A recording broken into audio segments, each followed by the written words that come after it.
Hello दोस्तों, नमस्कार। आप सभी दोस्तों का आपके अपने channel maths in easy way में आपका स्वागत है।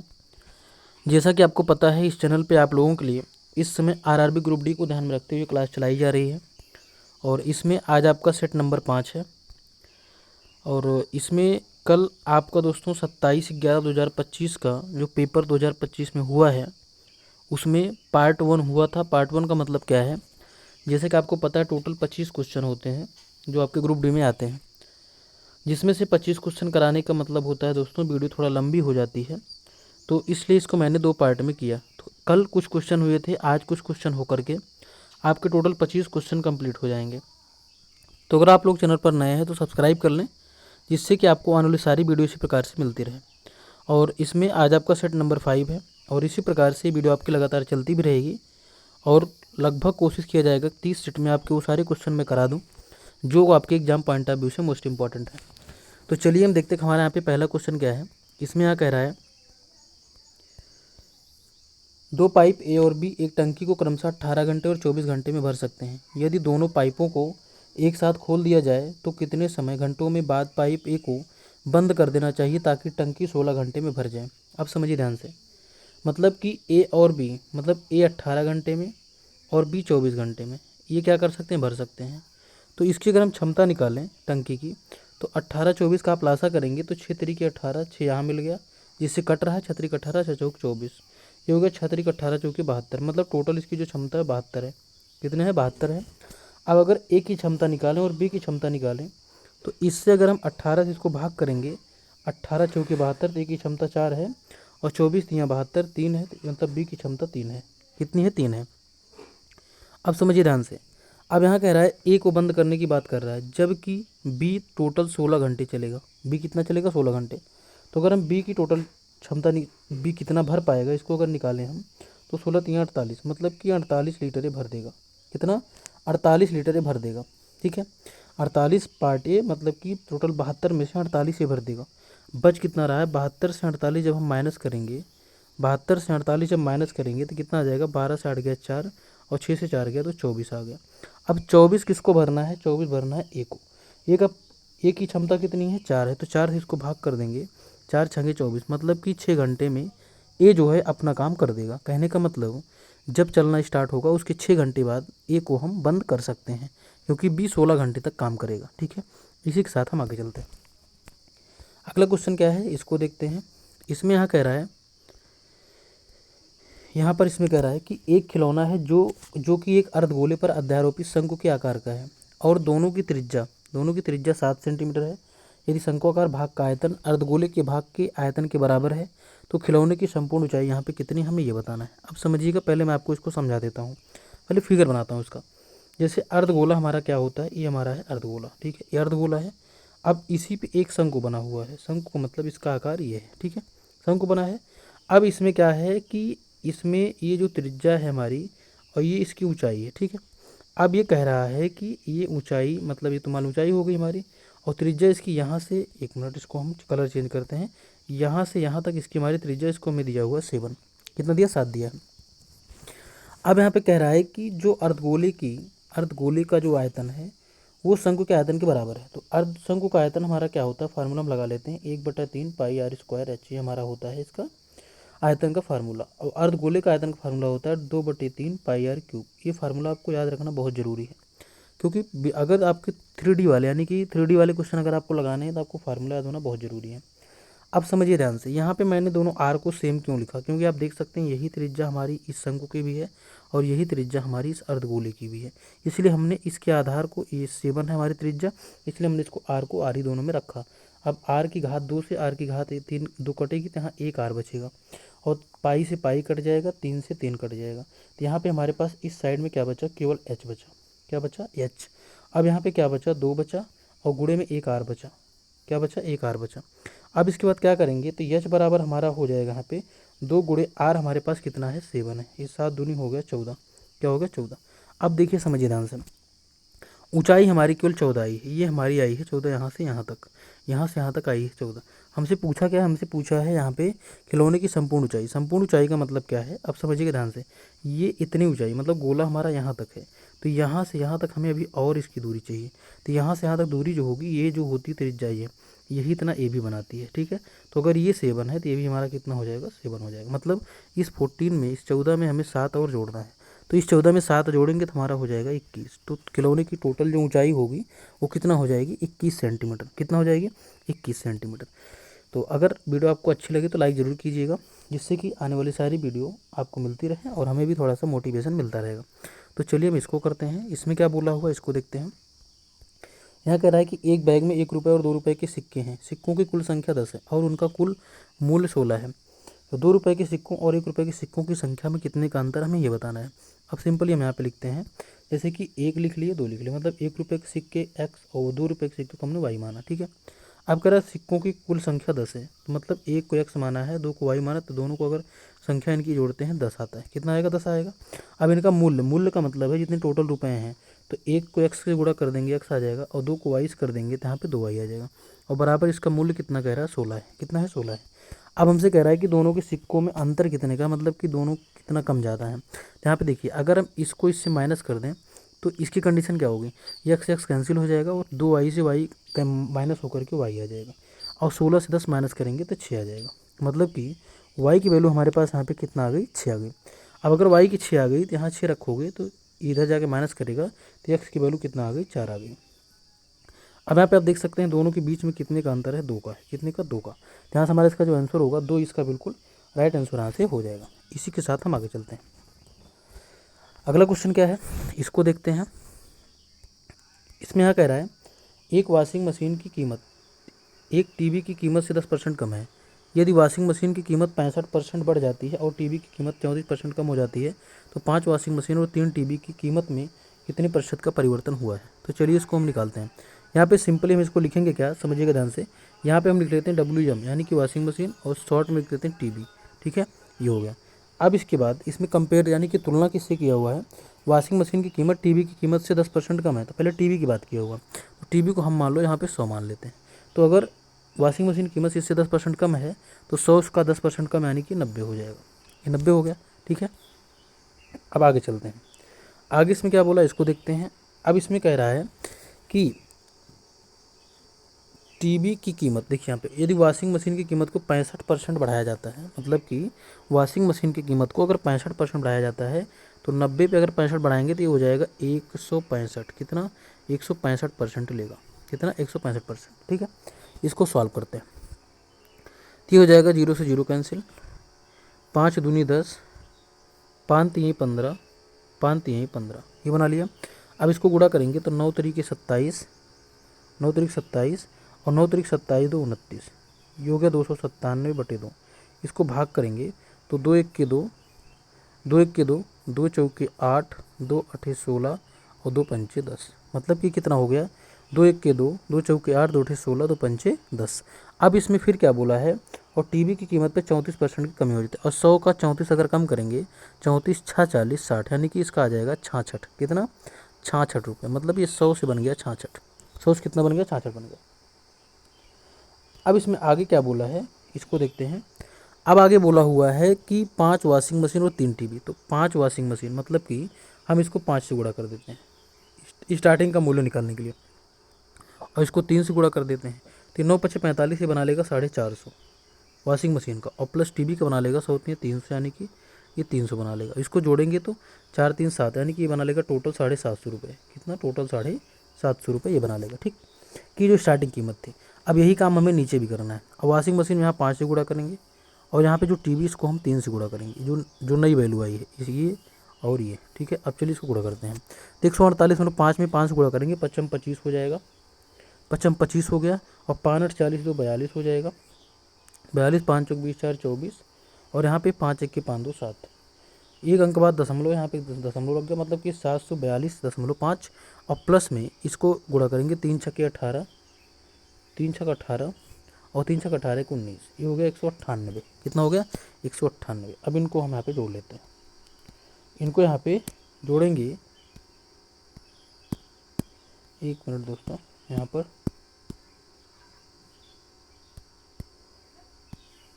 अब इसको यहाँ पे जोड़ेंगे कितना आएगा, यहाँ पे ये बना लेगा पॉइंट के बाद 5, इसके बाद 8 2 10, 8 2 10 हो गया, और 9 4 13 1 14 हो गया, 14, और 7 1 8 1 9 हो गया, यानी कि 940.5। अब देखिए ये हो गया 940.5 और ये हो गया 750। 940.5 और 750, इसको लिखते हैं 940.5 और 750। अब देखिए इसका जो स्टार्टिंग का मूल्य दोनों का बन रहा था 750 बन रहा था, बाद का कितना होगा 940.5, कितने का परिवर्तन हुआ, इसको आपको माइनस करके लिखना है, ठीक है। इसके बाद इसको 100 से आपको गुणा करना है।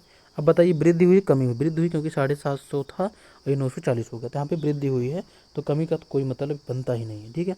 अब यहाँ पे इतना करेंगे, फिर आपको क्या करना है 750 से इसको आपको भाग कर देना है। तो जब आप इतना करेंगे तो यहाँ से आपको आंसर जो देखने को मिलेगा वो मिलेगा 25.4%। यहाँ से इसका बिल्कुल राइट आंसर आपको मिल जाएगा, ठीक है। इसी के साथ हम आगे चलते हैं। अगला क्वेश्चन क्या है, आइए इसको देखते हैं। इसमें यहाँ कह रहा है इस सब आपका दोस्तों प्रीवियस ईयर यानी कि पीवाई की, जो मैंने आपको थंबनेल में बताया कि इस डेट का है, उसी डेट के सारे क्वेश्चन हैं, आप इसको जा करके चेक भी कर सकते हैं। चलिए अब देखते हैं इसका अगला क्वेश्चन। दो ट्रकों की चाल का अनुपात 7:4 है। तेज चाल वाले ट्रक द्वारा 196 किलोमीटर की तय करने में लिया गया समय दूसरे ट्रक से 7 घंटे कम है। धीमी चाल वाले चालक ट्रक की चाल ज्ञात कीजिए। अब देखिए अगर हम कहें यहाँ पे दो ट्रक की चाल का अनुपात 7:4 है, तो ये बताइए इसमें धीमी कौन है, धीमी इसमें 4 वाली है, इसका अनुपात कम है, ठीक है, ये हमारी धीमी वाली।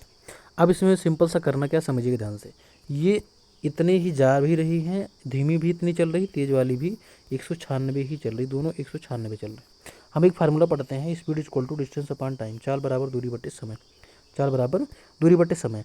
तो यहाँ पे समय बराबर क्या आ जाएगा, दूरी बटे चाल, दूरी बटे चाल। अब देखिए यहाँ पर जो हमारी बड़ी वाली चाल है, यानी कि जो बड़ी वाली, जैसे देखिए यहाँ पे 196, ठीक है, चाल किसकी कम है, 4 की, ये हो गया 4x, इसको भाग कर दें, टाइम आ गया, कैसे है देखिए यहाँ पे समय बराबर ये दूरी बटे चाल, ये हो गया माइनस। अभी काम आगे करना है, 196 और बटे में 7। अब देखिए ये हो गया पहले का समय जो धीमी चल रही थी, ये हो गया दूसरे का समय जो तेज चल रही थी, दोनों के बीच का अंतर कितने का है, 7 घंटे का है, ठीक है। चलिए इसको सॉल्व करते हैं। ये हो जाएगा 4 चौके 16 और 4 9 36, उसके बाद x, फिर माइनस में 7 दूनी 14, 7 दूनी 14 और 7 दूनी 14, 7 दूनी 14, 5 19, 7 8 56 बटे में x बराबर में 7। इसको आप माइनस करेंगे तो यहाँ से वैल्यू क्या मिलेगी, 9 से 8 गया 4 से 2 गया 2, ये मतलब कि 21 बटे x बराबर में 7, ये मिल गया। काटेंगे 7 1 के 7 तरीके 21, x की वैल्यू हमारे पास क्या आ गई, यहाँ पे 3 आ गई, x की वैल्यू क्या आ गई, 3 आ गई, ठीक है। अब देखिए अगर x की वैल्यू हमें यहाँ पे 3 मिल गई, x की वैल्यू अगर हमें 3 मिल गई है, तो यहाँ पर हमसे पूछा है धीमी चाल, तो 1 की वैल्यू हमारी 3 है, तो 4 की वैल्यू कितना हो जाएगी, 4 3 12 किलोमीटर प्रति घंटा, कितना 12 किलोमीटर प्रति घंटा इसकी हमारी यहाँ पे चाल बन जाएगी, कितना बन जाएगी 12 किलोमीटर प्रति घंटा, ठीक है। इसी के साथ हम आगे चलते हैं। अगला क्या है, चलिए इसको देखते हैं। इसमें यहाँ कह रहा है इस क्वेश्चन में एक वर्गाकार खेत पर 15 रुपये प्रति मीटर की दर से बाड़ लगाने की लागत 18,000 रुपये, उसी खेत पर 11 रुपये प्रति 100 मीटर की दर से बाड़ लगाने की लागत यहाँ पे कितना आएगी, ये हमें बताना है। तो इसको कैसे करना समझिए ध्यान से।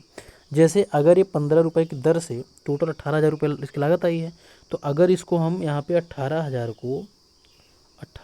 को 15 से भाग कर देंगे, तो टोटल हमारा मिल जाएगा कि कितनी एरिया में बाड़ लगाना है। अब कह रहा है कि अगर 100 रुपये की प्रति की दर से, तो इसको हम 100 से भाग कर लेते हैं, 100 से भाग कर दें, तो 100 से भाग करेंगे, गुणा में चेंज करेंगे तो 1/100 हो जाएगा। अब कह रहे हैं इसको 11 रुपये की दर से, तो 11 से यहाँ पे गुणा भी कर देते हैं, आराम से इसका आंसर हमारा मिल जाएगा। चलिए करते हैं, ये 2 0 2 0 कैंसिल, ये कैंसिल हो गया। अब इसके बाद यहाँ पर अब इसको सॉल्व करेंगे तो कितना आएगा, यहाँ पर 15 1 के 15 3 18 15 दूना 30 और गुणे में 11 यहाँ बचा हुआ है, ठीक है।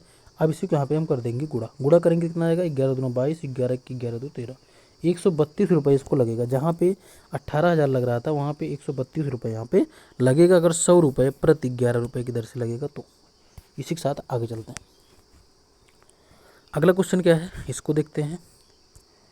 इसमें कह रहा है अमित और दीक्षा ने मिलकर एक व्यवसाय में 15,700 रुपये का निवेश किया। वर्ष के अंत में 6,000 के कुल लाभ में से अमित का हिस्सा 21,000 था। अमित का निवेश कितना था। अब एक बात ध्यान समझिएगा, जैसे जो निवेश का अनुपात होता है, समझिएगा जो निवेश का अनुपात होता है वही हमारा लाभ का भी अनुपात होता है। मतलब कोई व्यक्ति जिस अनुपात में खर्च करेगा उसी अनुपात में अपना लाभ भी लेगा, यही यहाँ पे समझना है।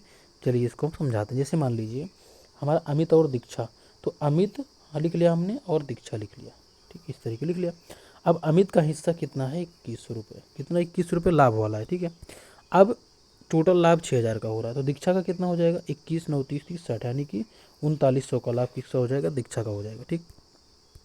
अब अगर दोनों का अनुपात निकालते हैं तो ये हो जाएगा 3 7 21 और 3 21 3 53, यानी कि 7:13, कितना 7:13। अब यहाँ पे अगर आप ध्यान दें तो ये जो टोटल निवेश है, ये जो टोटल निवेश है, टोटल निवेश ये 15,700 ये कितने के बराबर है, 17 7 20 के, मतलब कि 20 के बराबर है।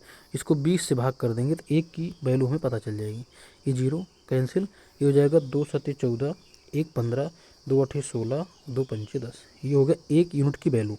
अब हमसे पूछा क्या था कि अमित का निवेश, तो अमित के अनुपात कितना 7 है, बस इसी को हमें 7 से गुणा कर देना है, तो गुणे इसको 7 कर देंगे, तो 7 5 35 और 7 8 56 3 59 और 7 7 49 50 4 54, ये हो गया 5495। यहाँ देख सकते हैं ऑप्शन नंबर हमारा इसका 20 क्वेश्चन का बिल्कुल राइट आंसर हो जाएगा, ठीक है। इसी के साथ हम आगे चलते हैं।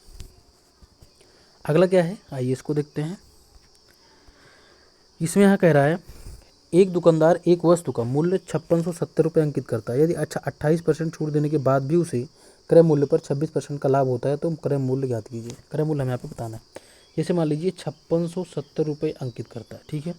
अब इस पे अगर ये 28% की छूट देता है तो लेता कितना है, 72, कितना 72%, 72% लेगा। तो ये हमारा इसका क्या निकल के आ गया, जितने में आप बेच रहा है, ठीक है, 72 88 20। अब कह रहा है कि उसे उस पर भी 26% का लाभ होता है। 26% का लाभ का मतलब क्या है, इसको 100 से गुणा करो, 26 को 100 में जोड़ करके इसको भाग कर दो, ठीक है, शॉर्ट ट्रिक है एकदम है।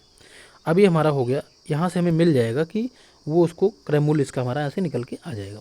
अब ये हो गया हमारा इसका कैंसिल, ये कैंसिल हो गया। अब इसको सॉल्व करते हैं, कितना आएगा, ये हो जाएगा 2 3 6 और 2 6 12, ये होगा 2 6 12 2 1 2, सॉरी 2 3 6। अब फिर करेंगे यहाँ पे 3 दूनी 6 3 1 3 और 3 1 3 दूनी 6 12 हो गया, ठीक। ये 3 चौके 12 हो गया, 3 7 21 हो गया, ये बना। अब इसके बाद इसको आगे सॉल्व करते हैं, 7 से इसको करेंगे, 7 8 56 और 7 21 7, 810 हो गया, ठीक, कितना हो गया 810। अब 810 और गुणे में 4, ये तो बचा हमारे पास। अब यहाँ पे 4 0 0, 4 21 4 और 4 8 32, ये हो गया 3240, कितना 3240। यहाँ से इसका बिल्कुल राइट आंसर यहाँ से हो जाएगा। इसी के साथ हम आगे चलते हैं। अगला क्या है, माध्यिका। क्या है, माध्यिका। देखिए यहाँ पे इसको पहले मैं आपको समझाना चाहूँगा, फिर उसके बाद इसको मैं सॉल्व कराऊँगा, वो कैसे समझिएगा। जैसे यहाँ पर मान लीजिए अगर हमें ऐसे दिया होता 2 9 4 3 1 5, ठीक है, इस तरीके से, तो 1 2 3 4 5 6 और एक हम लोग ले लेते हैं, मान लो यहाँ पे ले लिए हम 10। तो ये क्या होता है, ये विषम है। क्या है, विषम। विषम का मतलब है 1 2 3 4 5 6 7, 7 संख्या इसमें टोटल है, तो इसे हम विषम कहते हैं। और एक होता है 8, 8 या 10, ये सब सम वाले होते हैं। तो विषम वाला कैसे लगाया जाता है, इसमें आपको फार्मूला नहीं यूज करना, सिंपल देखिए। इनको पहले में क्या करना, बढ़ते क्रम में या घटते क्रम में इसको लिख लेना है। तो हम चलिए इसको हम बढ़ते क्रम में लिखते हैं, 1, फिर इसके बाद 1 के बाद 2, फिर इसके बाद 3, फिर इसके बाद 4, फिर इसके बाद 5, फिर इसके बाद 9 और फिर इसके बाद 10, ये हो गया, ठीक है।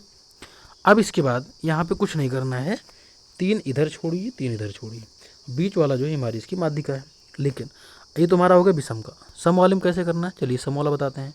सम वाले में क्या करना है, इसको पहले आपको अरेंज कर, पहले काउंट करो है कितना, 1 2 3 4 5 6 7 8 9 10 11 12 है टोटल। तो 5 इधर छोड़ना, 5 इधर छोड़ना, बस बीच के जो 2 बचेंगे, बीच के जो 2 बचेंगे इनको जोड़ करके इसको आपको 2 से भाग कर लेना है, ठीक है। इसको मैं आपको करके दिखाऊंगा, चलिए हम करते हैं। लेकिन पहले इनको बढ़ते क्रम में या घटते क्रम में हमें लिखना पड़ेगा, तो हम इसको बढ़ते क्रम में लिख लेते हैं। पहले हमारे यहाँ पे 2 है, तो हमने लिख लिया 2। 2 के बाद 3 का भी नंबर है, ये 2 लिख लिया हमने। 3 3 हमारे पास है, 1 है, 3 एक ही है, 3 1 लिख लिया। 3 के बाद 4 4 है, 4 कितना है, 4 हमारे पास एक ही है, 4 लिख लिया हमने। फिर 5 कितने हैं, 1 2 3, 3 5 है, तो 1 2 और ये 3, ठीक है। 6 कितने हैं, 6 6 6 नहीं है, 7 हमारे पास है। 7 के बाद कितना है 8 है। 8 के बाद कितना है 9 है। 9 के बाद कितना है 9 के बाद 9 के बाद 9 के बाद सीधा हमारे पास 11 है। 11। अब देखिए क्या 12 हो गए यहाँ पे। 1 2 3 4 5 6 7 8 9 10 हो रहे हैं यहाँ पे। चेक करते हैं क्या क्या हुआ यहाँ पे। इसको एक बार फिर से लिखते हैं, थोड़ा हो सकता है गलती कहीं हुई हो, इसको हम फिर से लिखते हैं। जैसे मान लीजिए हमने 2 लिखा, 2 लिख लिया हमने, ये 2 हो गया। ठीक है, 2 कितनी बार, यही गलती हुई है यहाँ पे, यही गलती हुई है। 2 एक बार, ये 2 बार हो गया, 2 बार 2 है। ठीक है, कितनी बार है 2 बार। अब इसके बाद 3, 3 हम देखते हैं, 3 हमारा एक ही बार है, 3 हमने एक ही बार लिखा। अब आते 4 पे। 4 कितनी बार है, 4 देखते हैं। 4 हमारे पास 4 एक ही बार 4 है, 4 एक ही बार। 5 देखते हैं, 5 5 1 2 3, 5 हमारे पास 3 बार है। 5 5 5, 6 नहीं है। 7 कितनी बार है, 7 हमारे पास एक बार है। 7 के बाद 8, 8 कितनी बार है, 8 यहाँ 2 बार है। यही गलतियाँ हुई थी, इसको मैंने 2 बार लिखा नहीं था। 8 2 बार है। फिर इसके बाद सीधा क्या है, सीधा 9 है। फिर 9 के बाद सीधा क्या है 11 है, यही हमारे पास है। अब इसको आप काउंट करते हैं, 1 2 3 4 5 6 7 8 9 10 11 12 हो गया। ठीक, अब हमने क्या कहा कि 5 इधर का छोड़ो, 1 2 3 4 5 इतना इसको छोड़ो, और 5 इधर का, 1 2 3 4 5 इसका इतना छोड़ो। ठीक है, अब बीच के जो 2 बच रहे हैं, ये जो 5 5 बच रहे हैं, इसको जोड़ो और जोड़ के 2 से भाग कर दो, 5 10 यानी कि 5 आ जाएगा। हमारा इसका जो आंसर होगा यहाँ पे देख सकते हैं, ऑप्शन नंबर सी इस क्वेश्चन का बिल्कुल राइट आंसर यहाँ से हो जाएगा। ठीक है, तो वीडियो अगर आप लोग अभी तक लाइक नहीं किए तो लाइक कर दें और चैनल को सब्सक्राइब कर लें, जिससे कि आपको वीडियो इसी प्रकार से बराबर मिलती रहे। अब चलिए आगे चलते हैं। आगे क्या कह रहे हैं, ए और बी मिलकर एक काम 6 दिनों में कर सकते हैं, बी अकेले उसी काम को 15 दिनों में कर सकता है, ए अकेले उस काम के दोगुने काम को करने में कितना समय लगाएगा। पहले इसको हम नॉर्मली निकालते हैं कि अकेले ए को उसी काम को, दोगुना अभी नहीं निकालेंगे, उसी काम को करने में कितना लगेगा। जैसे ए बी मिलकर के 6 दिन में कर रहे हैं, इसको हम रेसिप्रोकल करके लिखते हैं। और जो हमारा बी है इसी काम को 15 1/15 यानी कि 15 दिन में कर रहा है। ठीक है, तो अगर यहाँ पे हम इसमें से इसको माइनस कर दें तो एक ही वैल्यू आ जाएगी, कितने दिन में कर रहा है उस काम को। चलिए इसको हम निकालते हैं, एक ही। जब इसको निकालेंगे तो 1/6 माइनस में 1/15। ठीक है, अब अगर इसका हम लासा करते हैं तो ये हो जाएगा 3 दूनी 6, 3 5 15, 3 से कटा हुआ था, 3 दूनी 6 पंचे 30, मतलब कि लासा हमारा 30 आ गया। लासा 30 आ गया, 6 पंचे 30 5 हो गया, माइनस में 15 दूना 30 2 हो गया, 5 से 2 गया 3, 3/30। इसको सॉल्व करेंगे, 3 दहामा 30, मतलब कि वो उसी काम को करने में, पूरा उस काम को करने में 10 दिन ले रहा है, 10 दिन ले रहा है। अब कह रहा है कि एक काम करने में 10 दिन, तो इसी के दोगुने काम को 2 से गुणा करेंगे यहाँ पे, तो ये 2 हो जाएगा, तो इसमें भी 2 से गुणा करना पड़ेगा, यानी कि 20 दिन लेगा। जितना काम कर रहा है वो 10 दिन में, उसका दुगना काम करने में वो 20 दिन लेगा। नॉर्मली इस चीज़ को आप समझ भी सकते हैं कि अगर कोई व्यक्ति किसी काम को करने में 10 दिन का समय ले रहा है तो उसके जस्ट डबल काम को करने में वो 20 दिन समय लेगा। ठीक है, इसको आप नॉर्मली कर सकते हैं। आगे चलते हैं, अगला क्या है, ये जो क्वेश्चन है ये, इसमें आपको अगर आप इसको होमवर्क में करना चाहें तो होमवर्क में कर सकते हैं, नहीं तो हम इसको आपको बताते हैं। ठीक है, चलिए। राजू और सचिन ने क्रमशः 160 और 169 रुपये का निवेश करके एक व्यवसाय शुरू किया।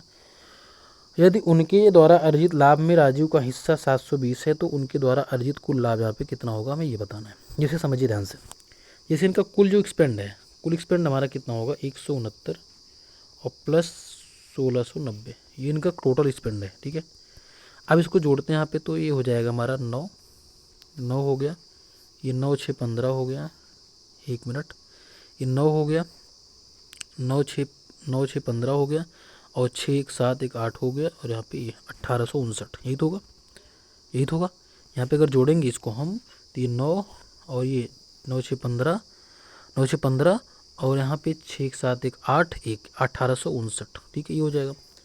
अब यहाँ पे अगर ध्यान दो, अगर यहाँ पे ध्यान दो थोड़ा सा, तो इनका अगर हम यहाँ पे निकालें, इनका अनुपात, क्या निकालें, अनुपात इनका, तो अगर इनका अनुपात हम निकालते हैं तो 160 बटे में 1690, ये 0 से 0 हो जाएगा कैंसिल, 0 0 हो जाएगा कैंसिल। ठीक है, तो अब यहाँ पे क्या करना है, इनका आपको रेशियो निकालना है। रेशियो निकालने के बाद फिर इससे आपको इसको भाग कर देना, तो आपको यहाँ से 1 यूनिट की वैल्यू मिल जाएगी। ठीक है, और जो लाभ इनका हो रहा है, ये लाभ, उस लाभ, किसका लाभ है, ये जो अनुपात निकल के आएगा, इसी इसको भाग कर लेना है। भाग करने के बाद, जैसे कभी मैंने पीछे वाले एक क्वेश्चन बताया था कि जो हमारा लाभ का अनुपात होता है वही हमारा व्यय का भी अनुपात होता है, तो उसी तरीके से आपको इसको आगे सॉल्व कर लेना। अगर नहीं आता तब इसको कमेंट बॉक्स में ज़रूर बताइएगा, तब मैं इसका आपको सोल्यूशन कराऊंगा। पहले इसको आपको आगे इसके बाद कोशिश करनी है। तो आज के लिए इतना ही। बाकी अगर आप लोग चैनल पर नए हैं तो सब्सक्राइब करें, बेल आइकन को दबा के ऑल पे क्लिक करें, जिससे कि आने वाली सारी वीडियो आपको मिलती रहे। और मैं आपको बता दूं, इसमें 30 सेट में आपकी कोशिश रहेगी कि 30 सेट में आपके पूरे जितने भी क्वेश्चन आपके हो सकते हैं सब इंपॉर्टेंट इसमें कवर हो जाए। अगर आगे ज़रूरत भी पड़ती है तो मैं उसको भी आपको कराऊंगा। तो आज के लिए इतना ही, बाकी मिलते हैं नेक्स्ट वीडियो में। नमस्कार।